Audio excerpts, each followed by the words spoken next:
লাভপুরে vote ঘিরে উত্তেজনা, হুমকির অভিযোগ তৃণমূল কর্মীর বিরুদ্ধে। অন্য দলে ভোট পড়লে ভয়াবহ পরিণতি, অভিযোগ ডালিম শেখের বিরুদ্ধে। কমিশনে নালিশ বিজেপির। বীরভূম জেলার লাভপুর বিধানসভার অন্তর্গত দ্বারকা গ্রামে ভোটের আগে চরম রাজনৈতিক উত্তেজনার অভিযোগ। অভিযোগের কেন্দ্রবিন্দুতে রয়েছেন তৃণমূল কংগ্রেস সমর্থক ডালিম শেখ। অভিযোগে প্রকাশ, একটি দলীয় বৈঠকের সময় তিনি গ্রামবাসীদের উদ্দেশ্যে হুমকিমূলক মন্তব্য করেন। স্থানীয়দের দাবি, ডালিম শেখ নাকি স্পষ্টভাবে বলেন, যদি ভোট অন্য কোনো দলে পড়ে তাহলে তার পরিণতি ভয়াবহ হবে। এমনকি ভোটদাতাদের তালিকা প্রকাশ করে কঠোর ব্যবস্থা নেওয়ার হুঁশিয়ারি দেন বলে অভিযোগ। পুরো বিষয়টি নিয়ে ইতিমধ্যে এলাকায় উত্তেজনা ছড়িয়েছে। অভিযোগ জানানো হয়েছে নির্বাচন কমিশনেও। ভোট 50টা যদি পড়ে তাহলে নাশ করে দেবো, ভাইকে বলে পিস পিস করে দেবো, পিস পিস করে দেবো মেলা তালাতে। তখন চুপচাপ থাক, পিস পিস করে দেবো। নুরালিকে বাপ বলা করবো ওকে। 4 তারিখের পর বাড়িতে বাস করতে পারবেন না, এটা দেখে নিন। 4 তারিখের পর রানা সিং এর থাকবে, এমএলএ থাকবে। ফিকের বেটা শালা এমনি তো শালা ফিট রাখে বেটা দালাল।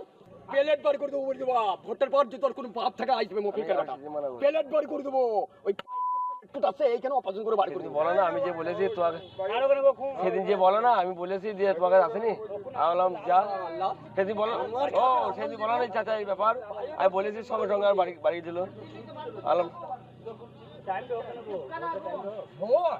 ভোট জমাটা যাবে, হিসাব থাকবে, আর সেই বাড়ি করে ধরে আনবো, মেলা তালে বেঁধে রাখবো।